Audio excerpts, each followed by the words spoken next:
In certain relationships, your decision to set a boundary is enough to trigger a storm you didn't ask for. You didn't scream. You didn't walk away in anger. You just decided to choose peace over chaos. And suddenly, you were cast as the villain. If you've ever been called cold for not absorbing someone else's pain, or selfish for wanting respect, this message is for you. What you'll realize here may change the way you see power forever. Niccolò Machiavelli didn't just write about kings and politics. He tapped into something deeper. The silent war happening in everyday relationships. Today, psychologists are confirming what he sensed long ago. The 13 laws he hinted at aren't just strategies. They're survival codes for people who've made control their language. Melanie Klein revealed that we divide people into good and bad to cope with fear. And manipulators exploit this to make you feel like the bad one. Donald Winnicott found that some people build false versions of themselves to appear innocent while secretly draining your energy. Otto Kernberg showed us that some people live in a permanent battlefield of emotions. Your independence to them feels like abandonment. And Peter Fonagy discovered something even more unsettling. Some people literally can't understand that you're a separate person with separate needs. This isn't about toxicity. It's deeper. It's how the nervous system, shaped by trauma, learns to use love as a weapon. Machiavelli's first law says, create dependency, then exploit it. That's not strategy. It's emotional blueprinting. It's the result of a childhood where control replaced safety. These people learned early on that closeness comes with a price, and they bring that lesson into every relationship. If you grew up watching someone else's emotions like a weather forecast, if you learned that peace means pleasing, then this isn't new to you. You've lived it. Winnicott explained that people like this craft false selves to survive. As adults, they turn relationships into stages. They create the crisis. They play the hero. And you become the audience applauding their survival. Fonagy found that these people can't tell the difference between their emotions and reality. Their anxiety becomes your job. Their drama becomes your emergency. If you've ever been caught in a cycle of emotional firefighting, always trying to calm someone down, always blamed for the flames, you're not crazy. You're being used as a regulator for someone who never learned how to soothe themselves. Machiavelli's next law echoes this perfectly. Control the narrative, control the person. Klein's research explains why this works so well. Manipulators project their chaos onto you, then treat you as the source. They feel something dark and cast you as the reason. Now you're defending yourself against something that isn't even yours. Winnicott's false self-theory shows why this feels like a trap. You're not talking to a real person. You're reacting to a character they built for your benefit. And the more you try to reason, the deeper you fall. Kernberg explains why your usual tools, logic, empathy, kindness, don't work here. You're playing chess against someone who's breaking the board. They don't want peace, they want control. And here's the most dangerous part. They use your goodness against you. Machiavelli's fourth law: use their virtues against them. To a manipulator, your empathy isn't noble. It's exploitable. Your compassion isn't admirable. It's leverage. Klein discovered that they can't handle seeing you as a whole person. You must be either entirely good, obedient, or entirely bad, disobedient. The moment you say no, you become the villain in their story. That guilt you feel, Winnicott would say it's not yours, it's their shame, injected into your conscience, and it keeps you stuck. Fonergy found that they can't comprehend your actions unless it revolves around them. If you take care of yourself, they feel abandoned. If you chase your goals, they feel attacked. If you find peace, they feel betrayed. This isn't your flaw. It's their wiring. You are allowed to grow, even if others shrink in response. You are allowed to leave, even if others call it betrayal. You are allowed to choose your sanity, even if others weaponize their pain against you. You are not here to be someone's emotional crutch. You are not obligated to shrink so someone else can feel tall. You are not required to carry guilt that was handed to you by someone afraid of losing control. Your growth is not a threat. Your freedom is not a crime. Your boundaries are not cruelty. And yet, if you've been trained to believe otherwise, that discomfort you feel is not your soul warning you. It's your programming being disrupted. That internal voice saying, "What if I'm being selfish?" Klein would call it introjection. It's their voice in your head, not yours. You absorbed it to survive, but now it's holding you hostage. Winnicott showed that people-pleasers often grow up managing adult emotions, and in doing so, they develop what feels like empathy, but is actually fear wearing a mask. Society benefits from your self-abandonment. It will label your boundaries as cold, your peace as selfish, your healing as betrayal. Kernberg explained why. People who need control cannot survive your freedom. They depended on your silence. Your no is a revolution. This is why healing can feel so lonely. The people who needed you to stay small will not cheer for your expansion. But here's the truth. Their disapproval is not evidence. Their discomfort is not your crime. You are not required to make your choices palatable to those who benefit from your confusion. You are not required to be understood by people committed to misunderstanding you. If this resonates, comment, "I choose growth over guilt." If you've been called selfish for having needs, write, "My boundaries are sacred." If you've been gaslit into doubting your truth, type, "I validate my own experience." Because you are not imagining it, you are not the villain, and you are not alone. Machiavelli's fifth law states, "Create fear of loss to maintain control." Some people don't love you. They fear losing what you do for them. Klein's research on abandonment anxiety shows how this becomes a tool. They offer affection like it's a limited-time offer, train you to feel grateful for crumbs, then threaten to take those crumbs away. Winnicott saw how people like this become psychological drugs. You get just enough attention to feel relief, then they vanish. And like any drug, your system needs more to feel stable.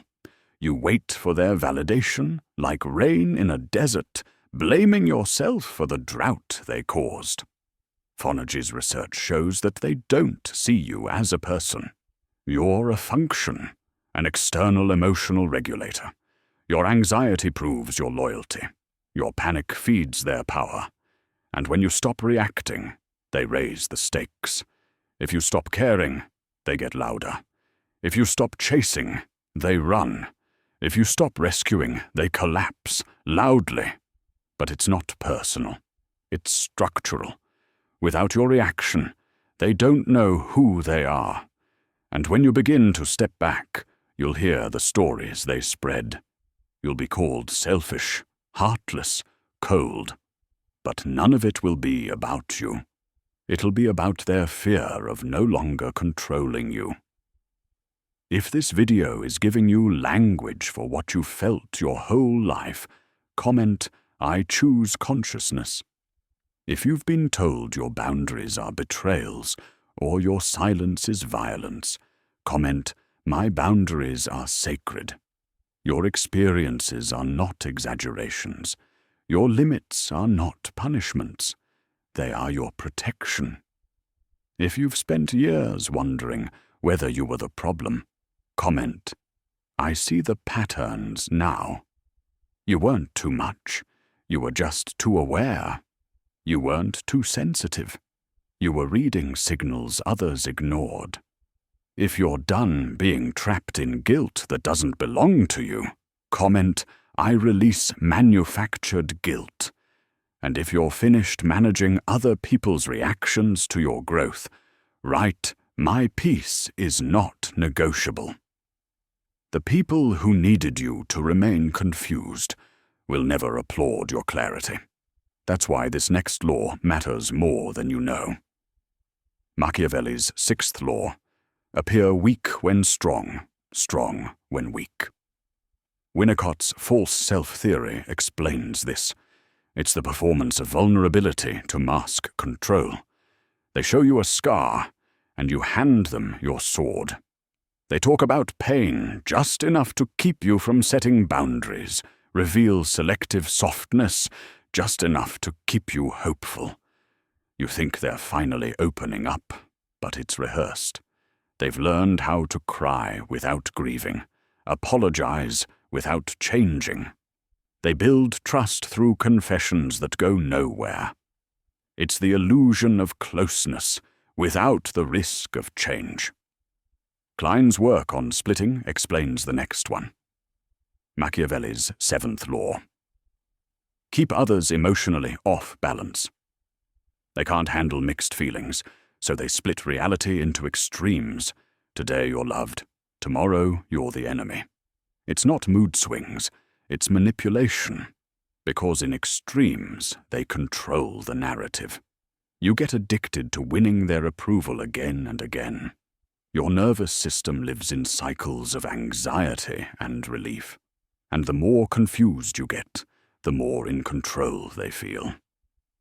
Machiavelli's eighth law: never appear too perfect. This one is dangerous because it hides in charm. They show you just enough imperfection to seem real.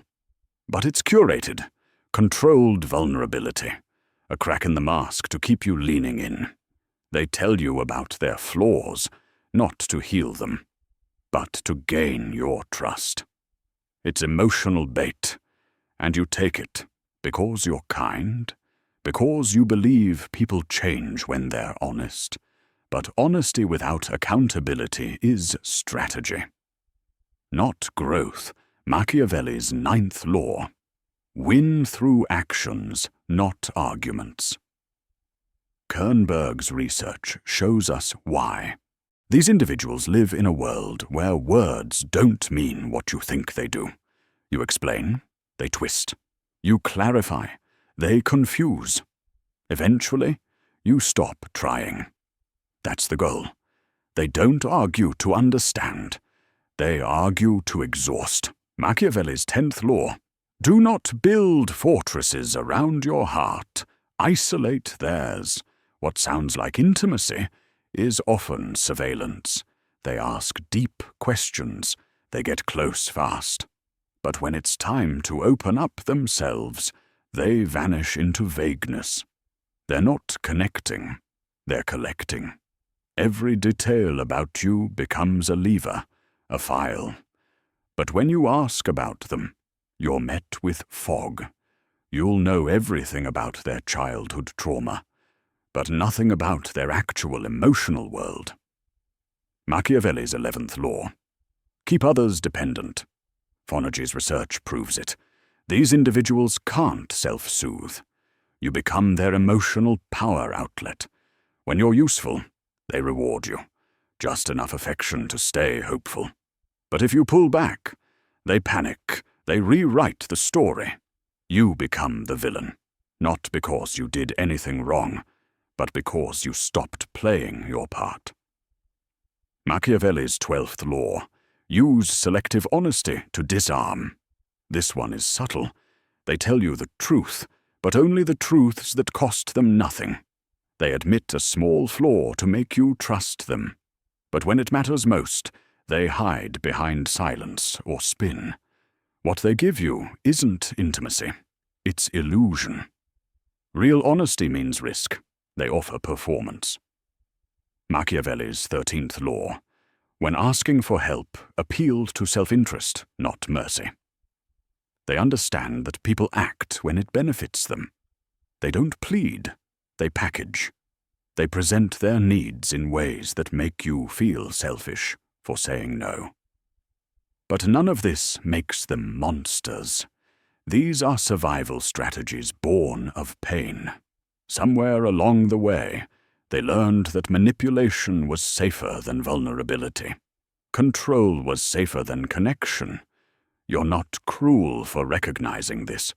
You're not unkind for walking away. Seeing it clearly doesn't make you heartless. It makes you conscious. You can see someone's wounds and still say no. You can understand their trauma and still set a boundary. You don't owe anyone your undoing just because they're afraid to do their healing. You don't win this game by playing harder. You win by refusing to play at all. Klein showed that manipulators need you in their script. Your resistance ruins the scene. Winnicott showed that false selves can't handle real reactions. Your truth shakes their illusion.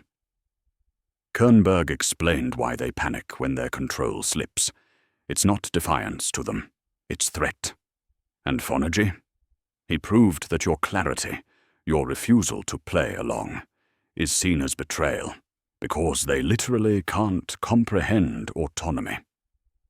This is why your freedom makes them rage. This is why your no breaks the spell. If you're ready to stop shrinking for people who misunderstand strength, comment, "I choose my authentic self." If your growth feels threatening to someone, let it. Comment, "My freedom is not cruelty." Because this is your mirror. This is your turning point. And that guilt you feel for setting boundaries. That shame that rises up when you say, "I can't carry this for you." That's not yours. Klein called it introjection. You internalized it because they couldn't hold their own discomfort. Healthy guilt comes from violating your values. Manufactured guilt comes from violating their control. Winnicott explained that when you grow up managing someone else's emotions, you develop guilt reflexes for simply prioritizing yourself. You weren't taught to ask, "Is this kind?" You were taught to ask, "Will this upset them?" Kernberg found that these dynamics turn guilt into a leash. They know you care. They weaponize it. Here's your permission. You are allowed to protect your peace. You are allowed to say no. You are not selfish for resting. You are not cruel for leaving. The guilt you carry, it was built to keep you in place. Fonergy's work helps explain why these relationships feel like quicksand. Your thinking gets foggy. You second-guess your emotions. You apologize for how you feel. Healing means trusting your instincts again. If you've ever explained your boundaries in 10 different ways just to be understood, comment, "I trust my internal guidance." If you've ever walked away from someone and wondered if you were the bad guy, comment, "I release guilt that isn't mine." This work, what I call relationship archaeology, isn't just about recovery. It's about digging under the people-pleasing, excavating the wiring, unpacking the anxiety you called empathy. Klein showed that when we grow up in emotional landmines, we become hyper-vigilant. That was never weakness, it was brilliance. Winnicott said that emotionally unstable adults teach kids to become regulators. You became who they needed, not who you were. Kernberg's work explains why you may now struggle to know where others end and you begin. You lived so long in reaction, You forgot what your truth even sounded like. Phonergy says healing starts when you realize they can be upset, and you're not wrong. They can feel abandoned, and you didn't abandon them. They can be disappointed, and you're still enough. If you've made it this far, you're not just watching. You're remembering. You're unlearning. You're waking up. Comment: I choose my authentic self. Comment: my peace is sacred. You don't have to justify your exit. You don't have to explain why the chaos broke you. You're allowed to leave without a closing argument. Comment: I release guilt that isn't mine. Comment: I belong to myself. This is your space. This is your people. The ones who had their empathy twisted, their softness used, their boundaries mocked. If you're done apologizing for protecting your nervous system, comment: my freedom is not cruelty. And if someone you love has been called too much just for waking up, send them this video. Give them language for what they've felt all their life. Because what your body knew, science now proves. Klein's theory is backed by brain scans. People with early trauma respond to your boundaries as if they're threats. Winnicott's work matches identity suppression studies. Kids who had to perform for love now have brains wired for pleasing, not truth. Kernberg's discoveries align with emotional regulation research. Those who explode over boundaries have hypersensitive threat systems and underdeveloped emotional brakes. Phonergy's research on mentalization? It's echoed in brain scans showing these people literally can't hold the idea that you are real and separate from them. So no, your exhaustion isn't drama, it's data. No, you're not overreacting. You're surviving a system that was designed to erase you. Klein warned us, insight without integration changes nothing. You can know the patterns and still return to them. Why? Because your nervous system doesn't heal through knowledge. It heals through repetition, grief, and new behavior. Winnicott called it graduated disillusionment. It's letting go of the fantasy that these relationships will become what you hoped. It hurts. But that hurt is clarity. Kernberg taught us. You can love someone and still leave. You can have compassion and hold a line. You can understand their story and refuse to play a role in it. Phonergy's final gift, the test. Can you hold on to your truth, even when they call it betrayal? Healing means trusting your body's no, even when their words beg yes. It means peace without explanation, truth without performance. That moment where someone calls you selfish, manipulative, cold, because you said no. Now you see it. Klein showed how they projected their fear onto you. Winnicott revealed how their false self needed your compliance. Kernberg proved they experienced your boundary as abandonment. Phonergy explained why they literally couldn't comprehend your self-care as anything but an attack. You were never the villain. Your boundaries are not betrayal. Your healing is not harm. Your freedom is not cruelty. You have the right to say, I will not shrink for your comfort. You have the right to stop surviving and start living. Comment: I choose consciousness. Comment: my authentic self is not negotiable. Share this with someone still performing to be loved, because truth doesn't just heal, it liberates. Welcome back. You never left. You were just surviving. Now, you're waking up.